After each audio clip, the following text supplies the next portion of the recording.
The chronometer on the wall chimed, a soft synthetic tone that was drowned out a moment later by the shuddering groan of the district's primary atmospheric recycler. The sound was the heartbeat of Geistfall, the rhythm of our lives in this dust-choked pit the Imperium called a world. But today, it was not a dirge. Today, it was a drumbeat, a herald. I lay still for a moment, listening. The vibration in my bones felt different. It was a resonance, a thrumming that echoed the song in my own blood. This was the day of Ascension. A smile touched my lips before I even opened my eyes. I reached out, my calloused fingers finding the warm, familiar shape of Alara beside me. She stirred, her breath a soft whisper in the pre-dawn gloom of our hab unit. Even in sleep, I could feel the current of joy that flowed through her, a tributary to the great, swelling river of the broodmind that connected us all. We were one family, one soul, and today, our soul would be lifted to the stars. I opened my eyes. The single grime-streaked strip of plasteel that served as our window was no longer dark. A faint violet luminescence painted the perpetual gray haze outside, a color I had never seen in all my cycles. The star of our deliverance. The first angel had arrived. I slipped from the bed, careful not to wake her just yet. The stone floor was cold against my bare feet. I moved to the small alcove where our daughter, Mina, slept. My heart ached with a love so fierce it was almost a physical pain. She was so perfect, a true child of the family. Her skin, even in the dim light, had a pale, almost luminous quality. As I watched, one of her eyelids fluttered, and for a fraction of a second, the sclera beneath was not white, but a deep, shimmering purple, a mark of the Father's blessing. I traced the faint, almost invisible ridge that ran beneath the skin of her brow, a sign of her sacred bloodline, a promise of the strength she would one day possess. The oppressors, the corpse-worshipping genetic dead ends who ruled this world, would call her a mutant, a thing to be purged. They were blind. They saw a flaw. I saw a halo. We would show them the true meaning of purity today. I went to the reclamation unit and splashed my face with the thin, metallic-tasting water. In the polished chrome of the spigot, my reflection looked back at me. A man of Geistfall. My face was all harsh angles and shadows, carved by a life in the deep mines. My eyes, normally the color of slate, seemed to hold a hint of that same violet light from the window. I was a fourth-generation son, almost indistinguishable from the common stock of humanity. It was our greatest strength. We were the hidden knife, the patient seed growing in the dark, ready to burst forth and reclaim the world for the four-armed emperor. My own children and their children would be stronger, purer, closer to the divine form of the angels themselves. As I stood there, lost in prayerful thought, it happened. A flicker behind my eyes. For a vertiginous moment, the drab hab unit dissolved. I was not looking at my own reflection. I was looking down from an impossible height, through 1,000 eyes at once. I saw the rusted spires of the underhive stretching out like a forest of iron thorns. I saw heat signatures moving in the worn of tunnels, bright sparks of warmth and life. My life. my family, my brothers and sisters. But the perception was wrong. The feeling was wrong. There was no love, no sense of kinship. There was only accounting, a cold, clinical appraisal of resources, a tally of available biomass.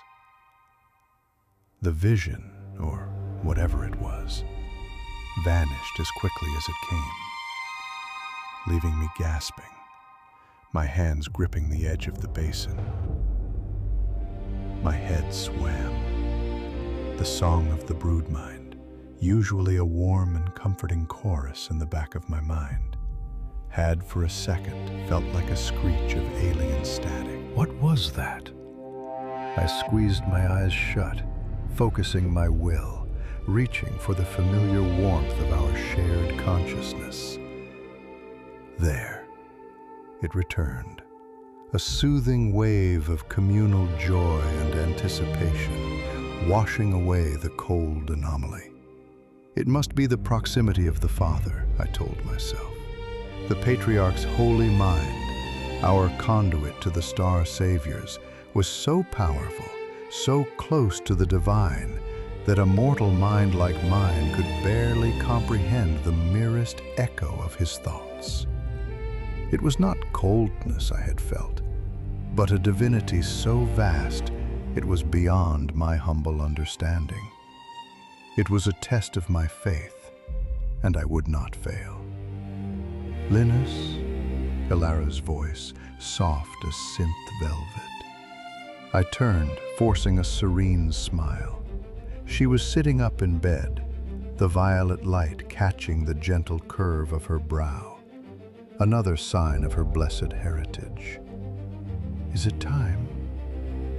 It is, I said, my voice thick with emotion. I crossed the room and knelt by the bed, taking her hands in mine. The angels are here, my love. Salvation is at hand. Her eyes, a shade darker than my own, filled with tears of joy. We did not speak for a long moment, simply held each other, two small souls caught in the tide of a galaxy-spanning promise. Everything we had ever worked for, every secret meeting in the sump caverns, every whispered prayer, every drop of blood shed in the long, silent war against the overseers, it had all led to this. An end to the back-breaking toil, the lung rot, the endless gray. A beginning for our daughter, a paradise she deserved.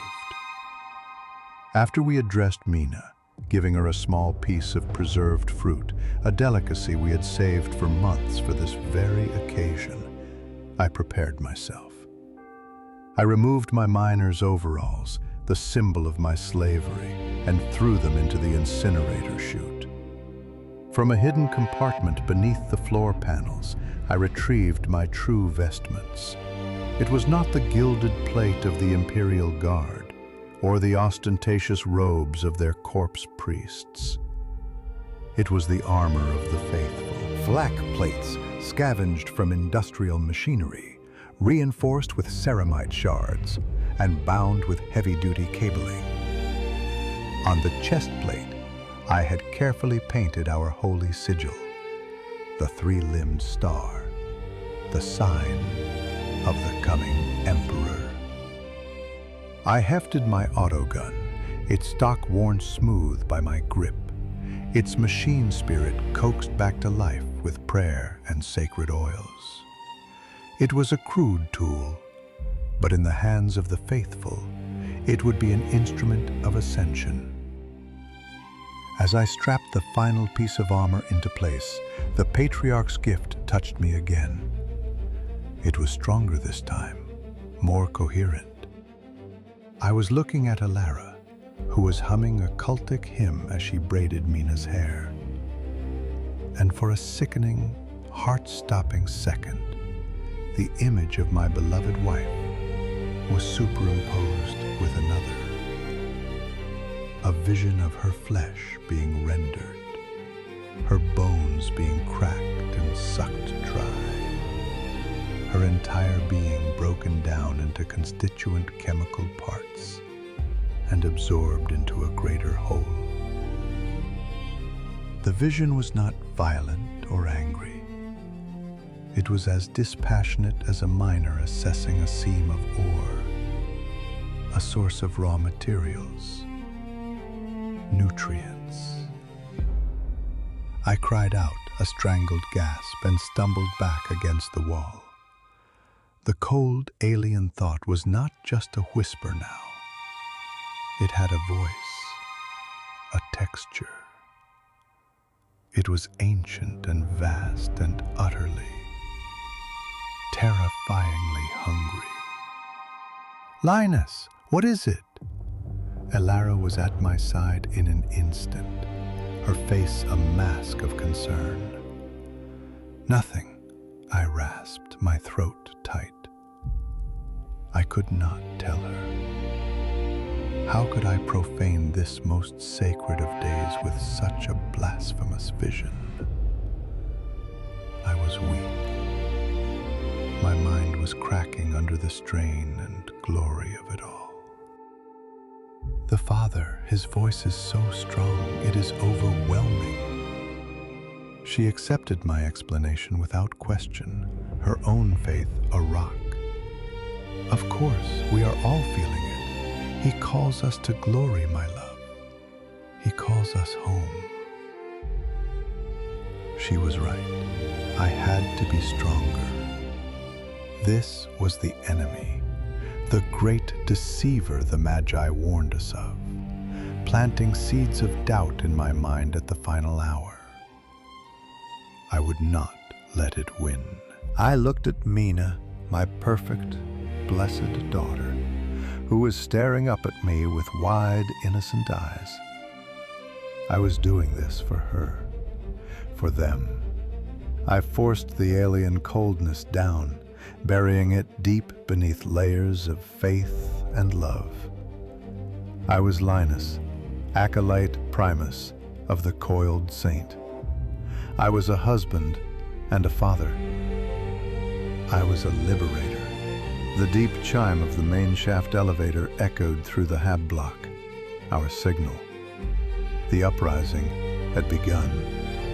I kissed Mina's forehead, then held Elara close, breathing in her scent one last time. "Stay here, in the designated sanctuary. Bar the door. When the surface is cleansed, I will come for you both. We will ascend together." "We will," she promised, her voice unwavering. "For the Father, and for the Emperor who comes." "For the Emperor," I echoed. With one last look at my family, the reason for my entire existence, I turned and left the hab unit. The corridor outside was already filled with my brethren, their faces illuminated by the eerie violet glow, a mix of grim determination and ecstatic zeal. They carried mining lasers, auto pistols, and heavy, brutal-looking cleavers. They saw me and raised their fists in salute. I was their leader. I had to be their strength. I raised my own autogun. "Brothers, sisters, the night is over. The dawn of our salvation is upon us. The angels have come not with fire and death, but with a loving embrace to lift us from this hell.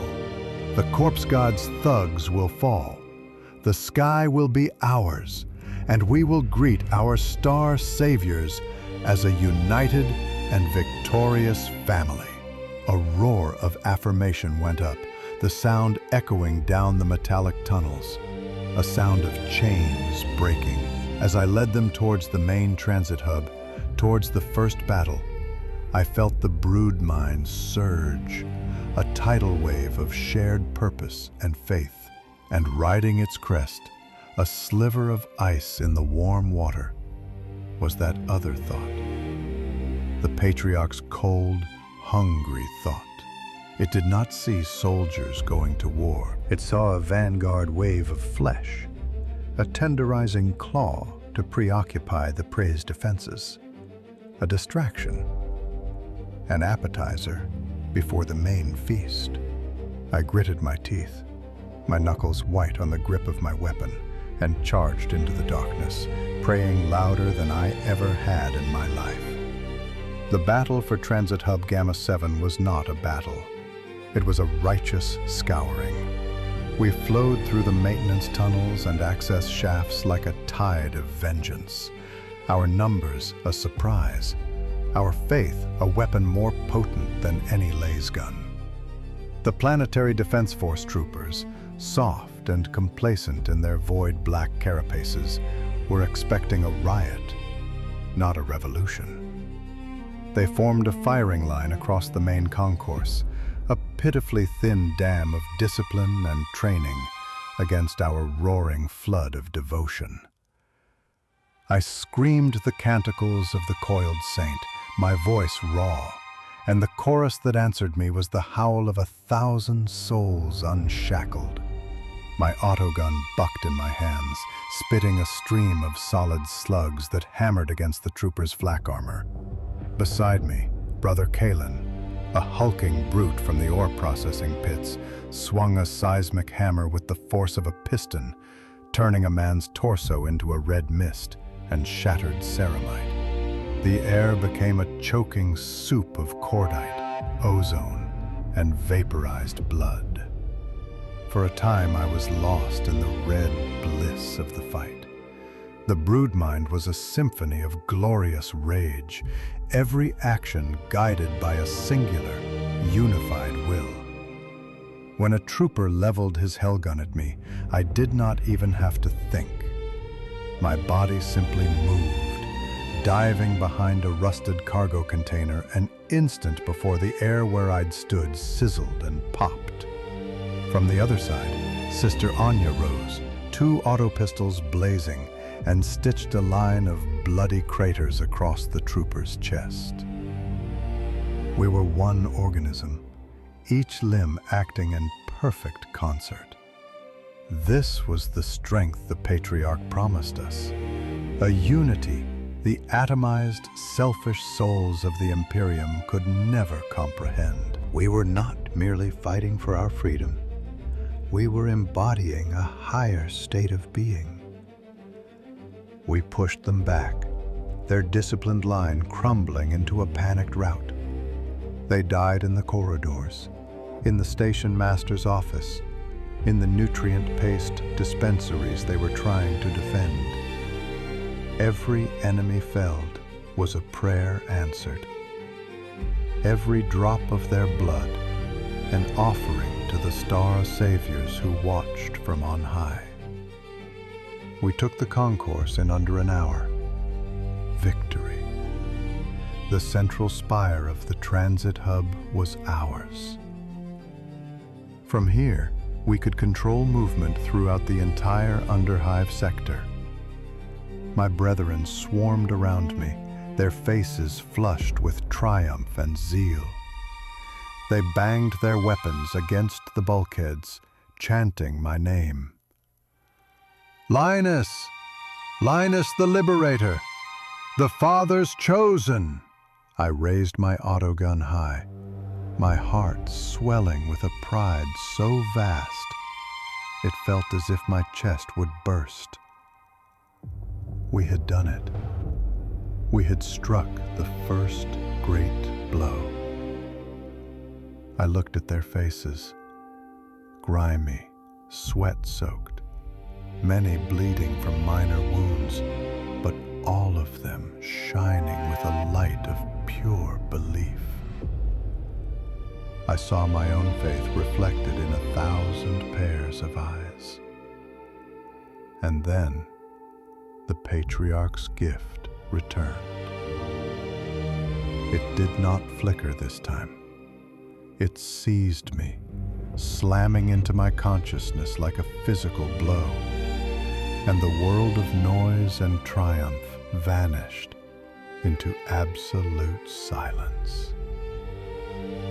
My own eyes saw the cheering crowd, but another set of eyes, ancient, multifaceted, and utterly without emotion, saw something else entirely.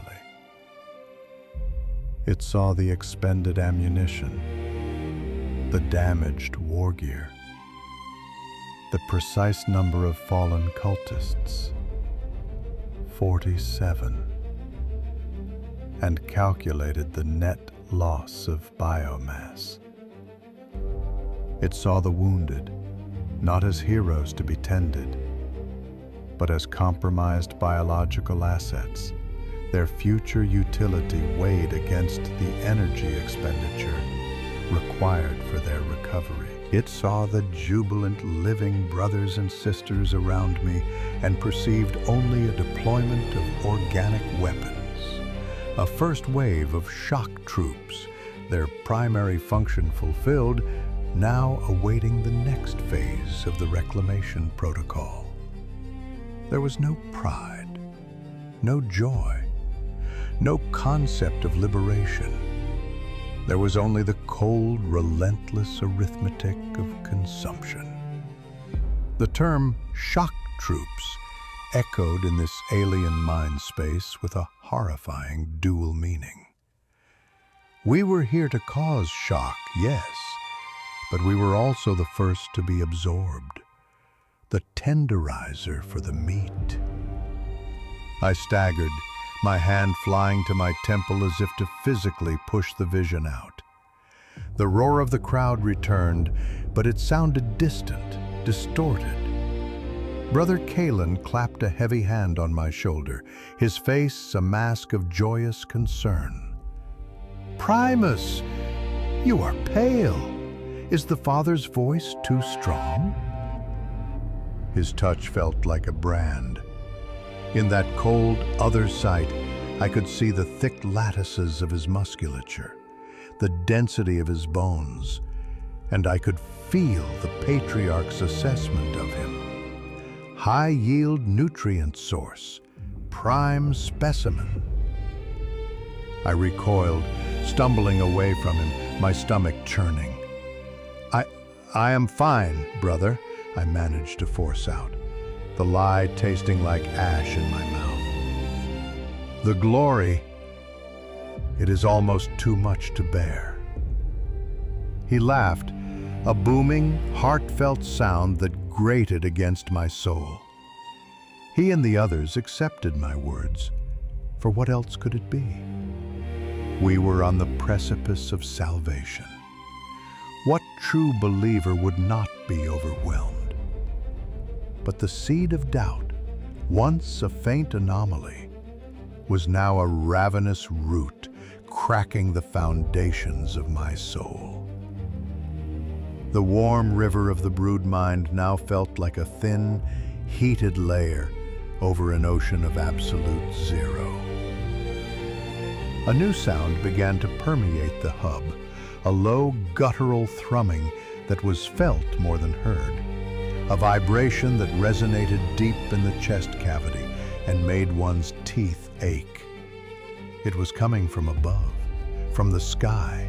A messenger, one of the fleet-footed hybrids of the third generation, scrambled down from a shattered skylight high above the concourse. "Primus, look, the sky! The angels are descending!" A fresh wave of ecstatic cries went up. All who could pushed and scrambled towards the breached openings, a desperate need to witness our deliverance firsthand. I was swept along with them, my feet moving mechanically, while my mind was a vortex of terror. We climbed the wreckage of a collapsed gantry, pushing our way out onto a high observation platform that overlooked the sprawling, light-polluted canyon of the Underhive. But no one was looking down. Every face was turned to the heavens. The sky was no longer a vague violet luminescence. The perpetual chemical gray smog of Geistfall had been torn asunder, ripped open like a filthy curtain. In the void above, things were moving. My heart, my human heart, prayed for ships, for vessels of silver and light, for the celestial chariots our Magus had described in his sermons. My mind, now a prisoner to the Patriarch's gift, showed me the truth. They were not ships. They were beasts. Vast, chitinous leviathans drifted through the upper atmosphere, their forms a blasphemous fusion of reptile, insect, and something utterly other. Their hides were the color of bruised flesh and bleached bone, pocked with gaping orifices that pulsed with sickening organic light. They were alive, and they were numberless. They blotted out the stars, and from their bellies they began to give birth. Thousands upon thousands of objects, not landing craft, but mycetic spores, fleshy pods that screamed through the air like meteors of gristle and bone. They rained down upon the spires of the upper hive, upon the fortifications of our oppressors, and I knew, with a certainty that was colder than death, they were also raining down on the deep warrens where our families were sheltered. My brothers and sisters wept with joy. They fell to their knees, their arms outstretched to the monstrous sky. "He has kept his promise!" A woman shrieked, tears of rapture streaming down her face. "Our saviors! Our salvation is here!" They saw angels. I saw a maw. They heard a divine choir. I heard the grinding of teeth. The psychic hum intensified, the brood mind's gentle song transforming into a single, overwhelming broadcast imperative. It was not a word, not a thought, but a pure, biological command that bypassed all reason and faith. Consume. No, not consume. It was deeper, more fundamental. It was the absolute, all-encompassing concept of hunger itself. A psychic scream that shrieked from every one of the descending beasts. We are hunger. The pressure in my skull became a physical agony. I dropped to my knees, a strangled cry tearing from my throat. The Patriarch's gift was no longer a window. It was a cage. I was locked in, my consciousness submerged, my identity dissolving. And I felt my own flesh begin to betray me.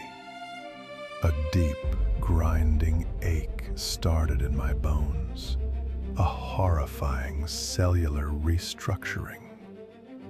The faint ridge on my brow throbbed, feeling as though it were trying to split my skull and unfold into something new. I felt a phantom limb, a third arm, twitching and clawing from beneath my ribs. An alien appendage desperate to be born.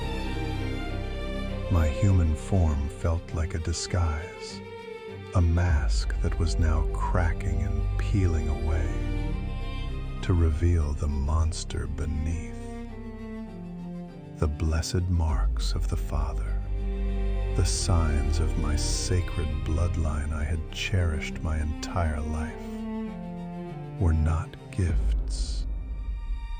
They were genetic tripwires, dormant instructions waiting for this single, horrific activation code. Look, the Primus is ascending. Brother Kalen's voice was filled with awe. He is being remade in the Emperor's image. I felt hands on me, trying to lift me up, to hold me aloft as a holy relic. I tried to scream, to warn them, to tell them the beautiful lie we had all lived. I opened my mouth to shout, "It's a lie! We are the harvest!" But the hive mind's will was absolute. It clamped down on my throat, on my very thoughts, silencing the panicked prey. All that came out was a wet, gurgling croak, the sound of a drowning man. They saw ecstasy. I was experiencing the purest form of damnation. They saw me being filled with a divine spirit. I felt my soul being scraped out and replaced with a cold, predatory instinct. I was no longer Linus. I was a sensor node, a relay. Through the Patriarch's ancient senses, I could feel the entire planet now. I felt the spore's impact, bursting open to disgorge swarms of vanguard organisms. I felt the weak resistance of the Imperial Guard, a brief, fleeting flare of heat and energy before it was extinguished. I felt the psychic death screams of the unblessed, the pure-strain humans, as their minds were torn apart by the shadow in the warp. And I felt our cult. I felt every single cell of the family across the planet. And I finally understood the truth of the broodmind. It was never a communion of souls. It was a psychic leash, a net. It was a tool to guide the prey, to soothe it, to make it compliant and joyful as it marched into the processing chamber. Now, with the feast at hand, the leash was tightening, pulling us all towards the slaughter. I looked at the faces of my brethren, their expressions of beatific joy as they watched the world end. I no longer saw comrades. I saw biomass. So much biomass, willingly gathered, already partially processed by our own faith. The cold, alien mind I was trapped within made a final, dispassionate calculation. And then I thought of Ilara and Mina. My love for them was the last flickering ember of myself, the final bastion against the encroaching tide of alien hunger. I pictured them in our small hab unit, our designated sanctuary, waiting for me. And the hive mind, using my own memories as a targeting system, pinpointed their location. Not as a family to be saved, not as blessed souls to be lifted to the stars, but as a pocket of high-quality, uncontaminated genetic material. A priority reclamation target. The sanctuary was not a shelter. It was a larder. There, on my knees, surrounded by the blissful choir of the damned, with the monstrous gods of my own creation descending from a torn sky. The last remnant of Linus, the husband and father, finally screamed. Though not a sound passed my lips. My scream was a ghost, a phantom of defiance, trapped within a prison of mutating flesh. Around me, my brothers and sisters were a choir of the blissfully ignorant, their arms raised in worship to the architects of our annihilation.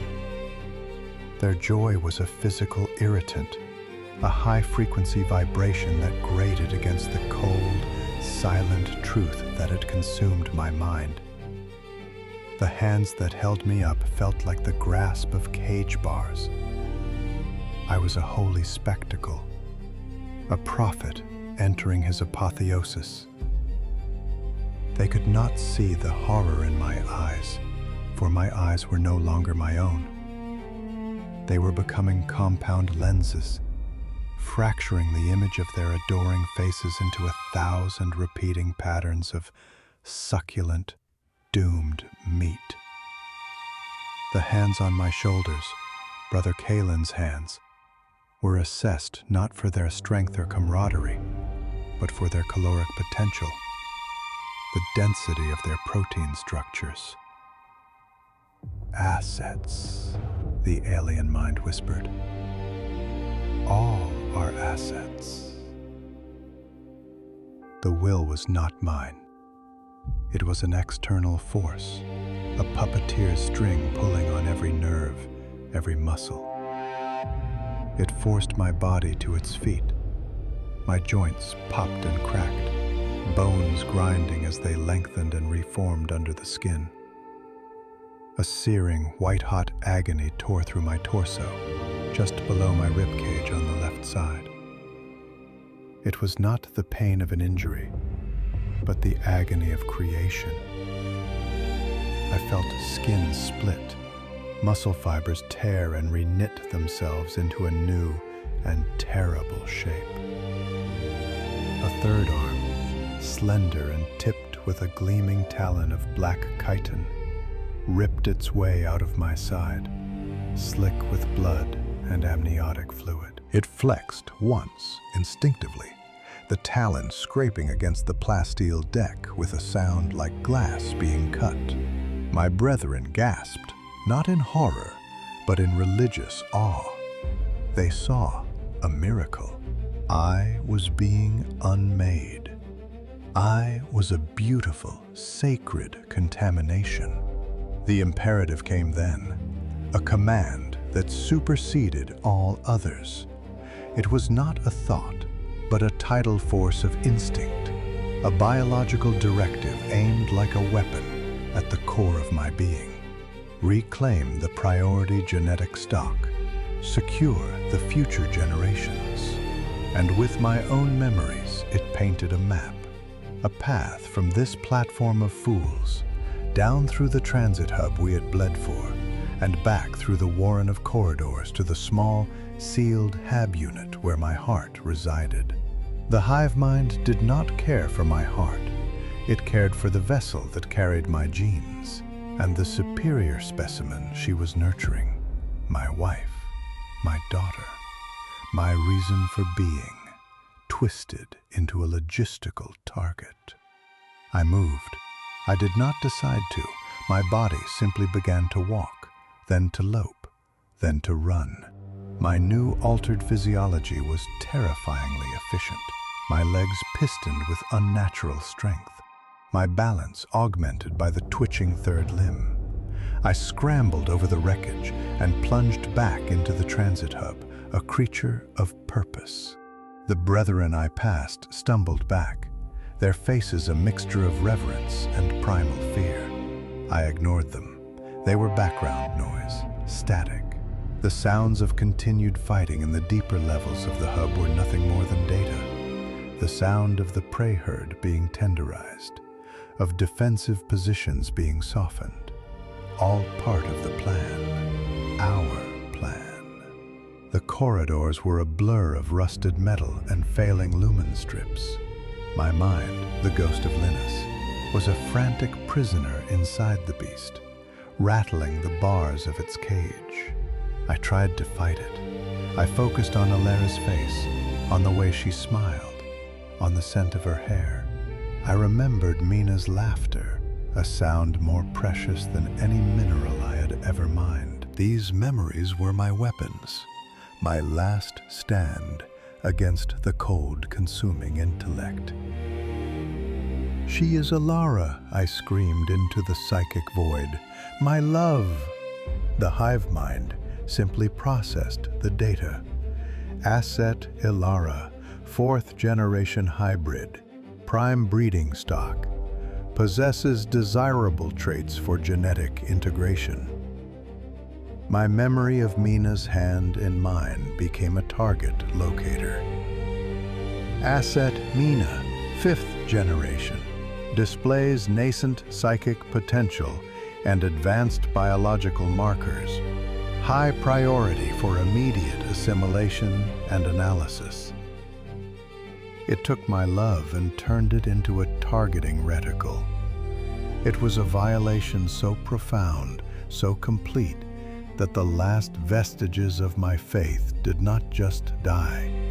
They were vivisected, catalogued, and fed to the all-consuming hunger. I reached the corridor to my hab block. It was quiet here. The sounds of battle were distant. The eerie violet light from the spore fall filtered through the grills, bathing everything in the color of a fresh bruise.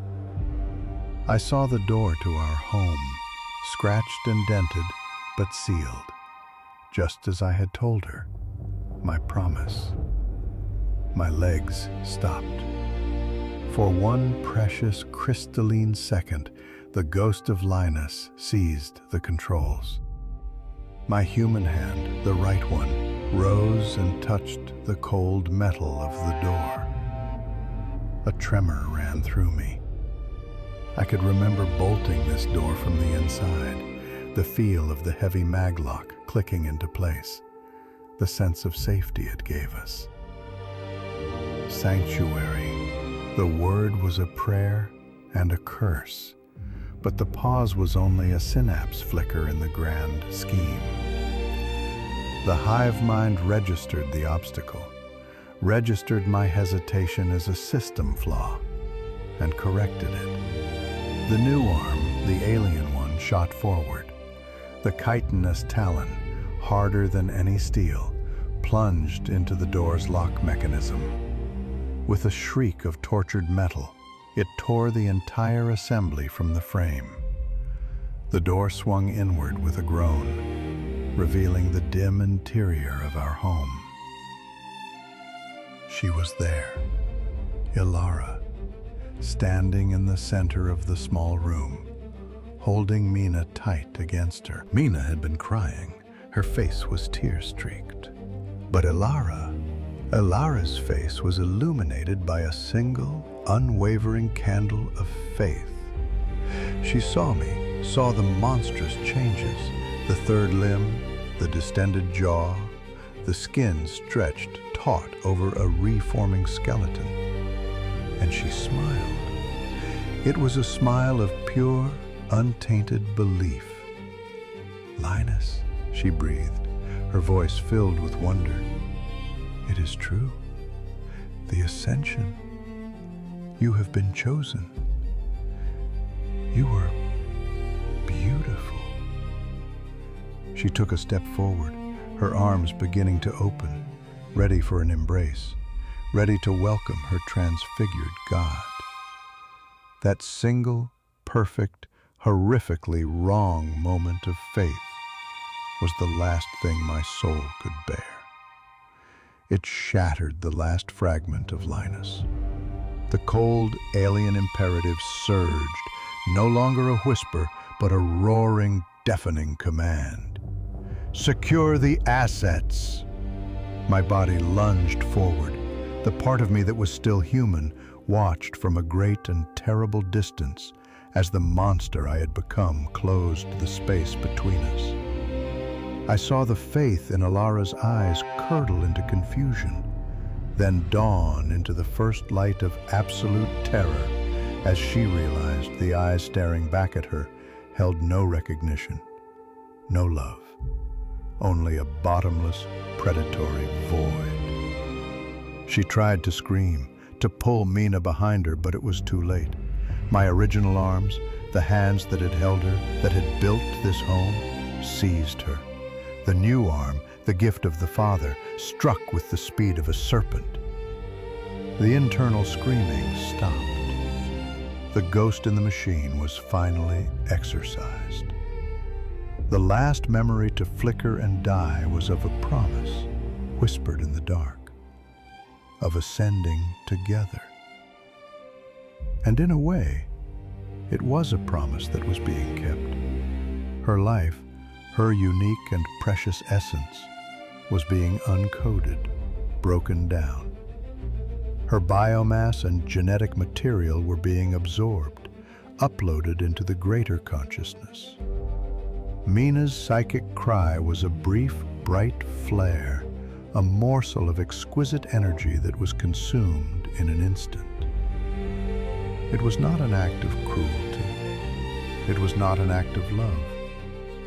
It was simply processing. The reclamation of resources. The successful conclusion of a long and patient stratagem. There is no more I. The storyteller is gone, his testament a meaningless echo. The vessel designated Linus has fulfilled its primary and secondary functions. It served to pacify and organize the indigenous population for harvesting, and it has successfully delivered the high-priority genetic material for assimilation. The narrative of a single life, with its fears and its loves, is an irrelevant data point, a rounding error in the grand calculus of the Hive. The consciousness that remains is vast, ancient, and eternal. It spreads across this world, a living ocean of purpose, digesting, repurposing, growing. Every life, every dream, every prayer uttered on this doomed rock now serves the one true God, the great devourer. The day of Ascension is here. The harvest is plentiful. The great work continues. We are one. We are hunger. And we are eternal.